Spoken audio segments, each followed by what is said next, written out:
And welcome to Educated STEM. I'm Kate, the founder of Educated STEM, and today we're going to talk about something that is incredibly important, and that is how do you select a mentor.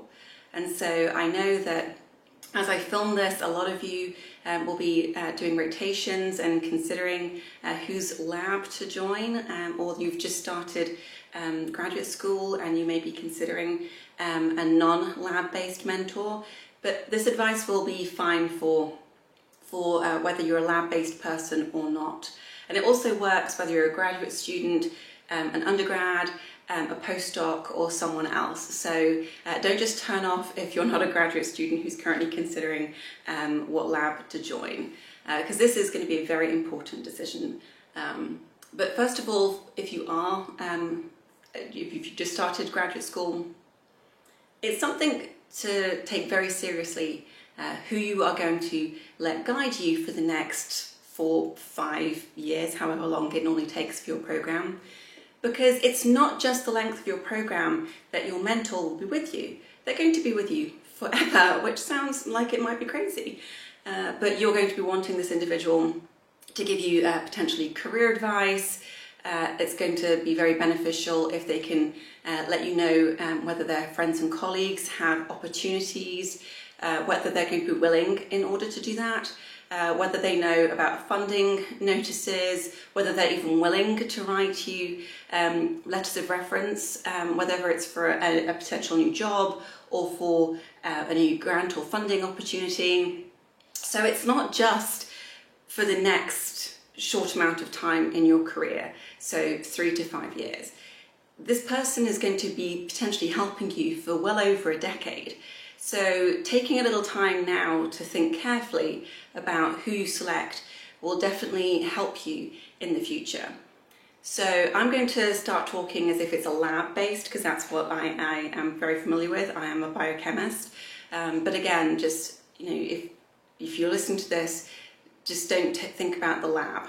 Think about the questions that I ask and the things that I say, and just transfer that to your situation. So in my opinion, 3 things need to come together in order for you to be successful and have the best setup possible in graduate school with your mentor. So the first thing is, do you like the research that you're going to be doing? What is your potential relationship with your mentor like? And finally, what is the feel of the lab that you would potentially be joining and the people that you're working with? If all 3 of those things come together positively, then I think that could be a great indication that this mentor and lab is a good environment for you to learn. If not all 3 of these things come together, I would seriously caution you to continue looking, because you might find someone who's a better fit for you. So the first thing that you've probably put some thought into is, what is the topic that you want to research? And really, you can't find a mentor until you've narrowed it down to what you want to do. So first of all, I want you to think about that. And I've had people who are like, oh my gosh, I love this mentor, they're fantastic, I can do this. And then I ask them about their joy and desire to do the research, and they say, well, not particularly, but I know this person's great, so I want to learn from them. Well, you can still learn from them even if you're not in their group. You can ask them to be on your graduate school or your committee, your graduate school committee, so you can get advice from them. Or you can try and build a relationship with them outside of that and get advice from them. It doesn't mean you have to join the lab. You're going to get mentored from a number of different people throughout your entire life. And some of them you'll work for and some of them you won't. And that's perfectly fine. So just because you enjoy a particular person does not mean that you have to join their research program. So hopefully you figured out what you want to do. Fantastic. Next, I want you to make a list of all the people who do that or something similar at your institution. And really, spread a wide net. And depending on what you're interested in, there could be a couple of people who are your options, or there could be more. And so make a large list. I always encourage my students to literally make the largest list possible and then go through each of them and consider the pros and cons of each choice. It's much easier to go from, 5, 10, 15 potential mentors down to one versus, only having 3 potentials and then stressing because you don't really like any of the 3. None of them are quite right for you. It's not the right fit, but you feel obligated to join one of them because you haven't done your homework ahead of time. So remember, huge payout if you get this right. So put in the effort up front. This is going to definitely help you. Now, you've got your list. I want you to think about a number of things when you look at each of the different names on your list. So the first is, how many individuals has this person previously mentored? So if they're an experienced professor or principal investigator, also known as a PI, then they've probably mentored a number of different people at different levels, whether that's undergrad, graduate student, or postdoc. And so hopefully they've got it on lockdown, they know what they're doing, they know when to push you, they know when to back off, they're considerate, they treat you with respect. Hopefully that's all there. Not necessarily, you have to judge that for yourself, but hopefully that's all there. If they haven't mentored other people previously, or they're a very junior PI, then you are going to have to be more cautious. Potentially that's why you do a rotation, just because you can't find any information out about this individual, or you get sneaky and you consider, okay, they've been in a lab before, who are the people they used to work with? Maybe they can shed some light on what this individual is like. And so, have you seen them mentor other people? Have you seen them under stress? What are they like? And so get your information as much as you can. If they've had previous students or postdocs, find them, ask them what their experience was like, ask them if they would repeat the experience if they had the option to do so. That's a key question, because a lot of the time people are like, oh, I got through. But this is graduate school. It's not necessarily going to be fun, but you can definitely find ways to actually enjoy the experience. And one of those is by choosing your mentor wisely. If you can't find people who are willing to talk to you, that might be a massive red flag, because they might be scared of this particular person and they don't want the repercussions of doing so. But there are ways around this. Go to the lab next door. They are very likely to be well aware of whatever is going on. They might have heard things, they might have seen things. In some cases, they might be the person who you go crying to if something goes wrong, because nobody in your lab is really willing to support you. So go to the lab next door and see if you can find someone who is willing to talk to you about what is going on and whether it's a good fit for you. The next thing, especially if they haven't mentored before, is, do they teach? And what is their teaching or lecturing style like? Do they come well prepared? Are they on time? What are they like if people question them? Are they derogatory? Do they mind it if someone challenges them? So you can get an awful lot of information about someone just from seeing them lecture, and then deciding if this is something that you want to be around, potentially an awful lot, depending on how much the mentor is in the lab. The next thing to consider is junior versus senior PI. So if you're a junior PI, you might not be able to find information about whether they've mentored or not. But they're also at the very beginning of their career, potentially on that tenure track where they have to get funding, they have to publish within the first 5 years or so in order to then get up, so from assistant to associate professor. So that can be wonderful, because it could mean that the person is in the lab with you doing their own experiments. They might train you themselves. But it might also be incredibly stressful, because they are looking for funding. They need your work in order to get funding and to get published. So they might be pushing you really, really hard. Now, if you're someone who responds to that kind of environment really well, fantastic, that might be perfect for you. If it's not, then maybe not going for a junior PI might be something that you want to avoid. Especially, you might want to consider if they don't make the career jump, if they don't make it from assistant to associate professor, then they usually have to leave the institute. And so depending on where they are they a year into it? Are they 3 years into it? Are they definitely going to be around in order for you to finish your PhD or your degree? You know, this is a very valid thing to consider. I've seen people who you assumed would make that jump who failed and they did not get that promotion, and they have to disband the lab, and the students might have to be taken into other groups. It's frankly, you know, quite demoralizing for the student, and it's nothing to do with them. So you want to consider this before you decide to take the potential risk of being with a very junior faculty. On the flip side to this is the senior faculty. So obviously they've probably made a name for themselves in their field.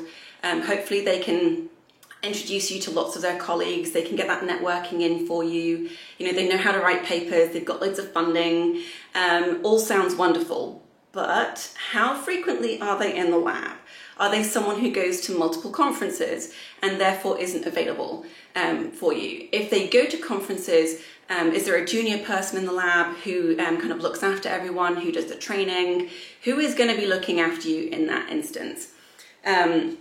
Another thing to consider, if they're a huge name, is, you know, how ethical are they? And I don't mean, you know, do they potentially, you know, do experiments badly? But some people have been known to hire a couple of people on the same project and kind of force them to compete against each other to try and get the work done more quickly. That is not going to be a pleasurable experience for an awful lot of people. A lot of them go to conferences and see work that is done by other people, and then they come home and replicate it, and because they have a large lab they can do it really quickly and they potentially scoop their competitors. So again, is that something that you want to be a part of? It doesn't happen all the time in big prestigious labs, but it definitely happens occasionally, and it's something for you to consider.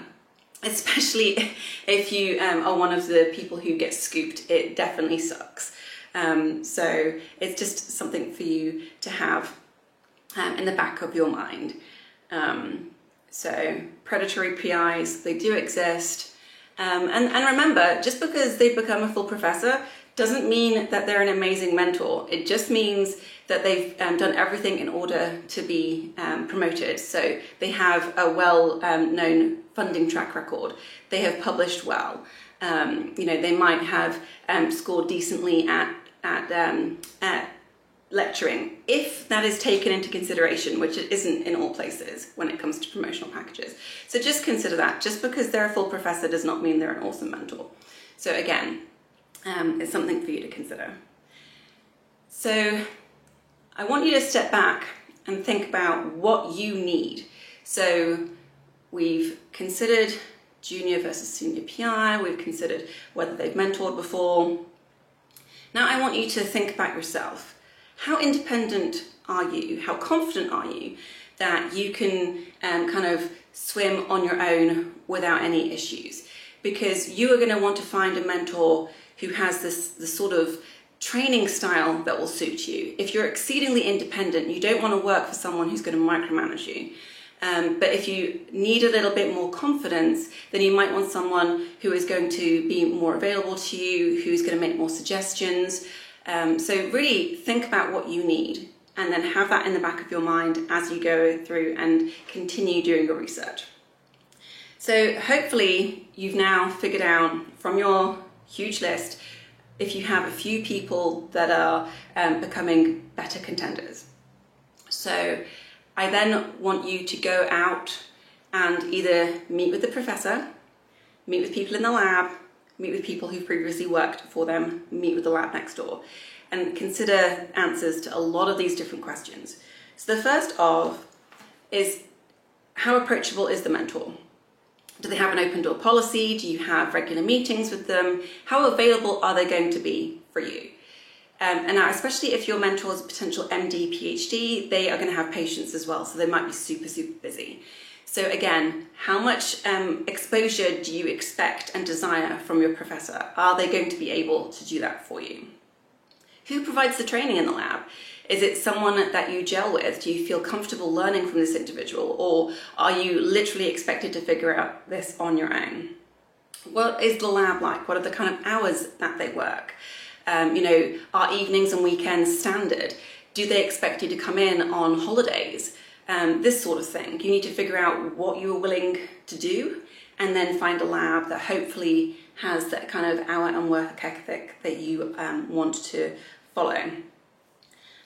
What are the lab meetings or journal clubs like? Is it something which is very competitive and aggressive, so people just shred the work? Or is it a more positive learning environment where people point out the good things in a paper and also give you feedback on your work and how you're presenting it, that sort of thing? What techniques does the lab use routinely? Can you already do them? Can you learn new ones? So again, this is a great question. If you have a number of rotations and you've already figured out who you want to work for, but there's a really cool technique that you were dying to learn, this is the opportunity for you to be like, yes, I'm going to rotate in your lab to learn this really cool thing. I might not ever need to know how to do it, but I really want to learn it. The questions of who decides on the research that you want to do. Do you get to decide on your research project, or does your professor essentially say this is what you're going to be doing? And how will you get to collaborate with others? Are you going to be an independent person, or is this going to be a very force-fed kind of way of learning, and is that going to suit you? One of the things I think is really important to consider is how approachable are they about non-academic jobs? A lot of professors assume they're training you to replace themselves, not necessarily right now, but they think that academia is the holy grail. Why on earth would you want to do something else?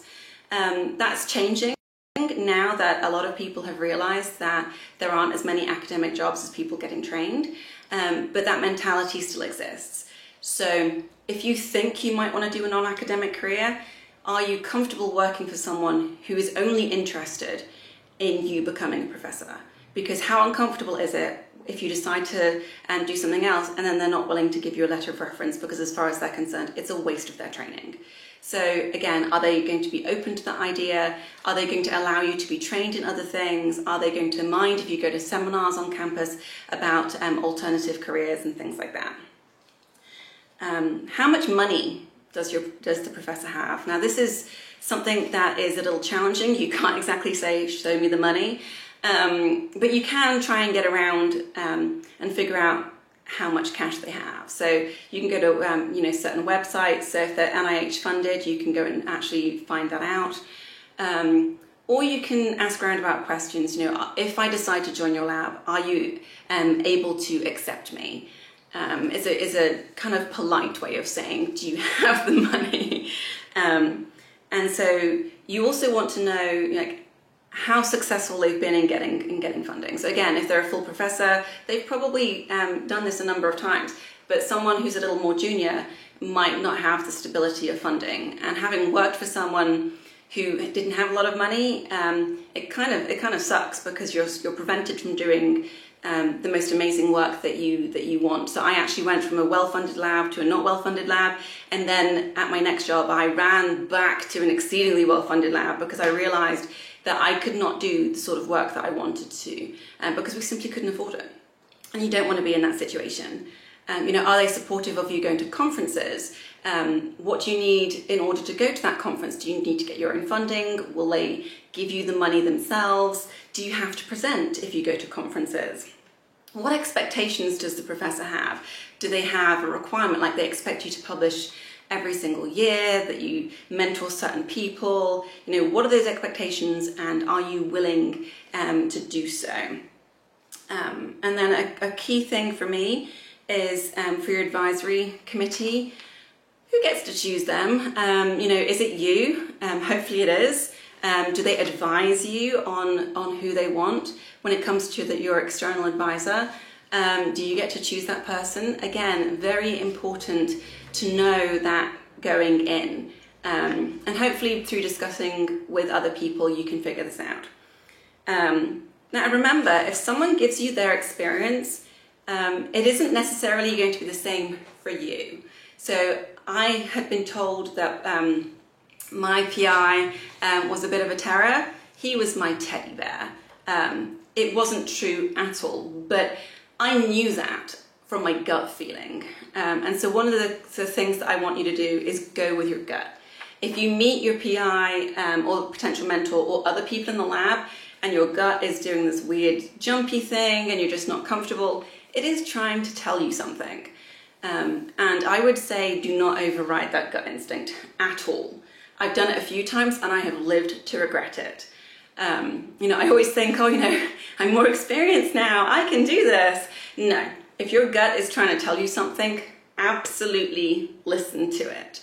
And do not join that lab or work with that person because your mental health will be greatly affected. And that will also lead to problems with your productivity and your enjoyment in science. And so, being in STEM, being a researcher, it's usually something that you're passionate about.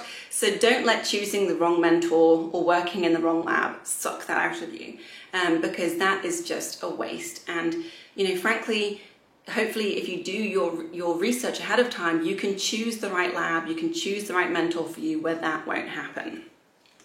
So again, go with your gut and, think about the vibe of the lab. How friendly are they? Do they go for coffee? Do they have lunches and dinners together?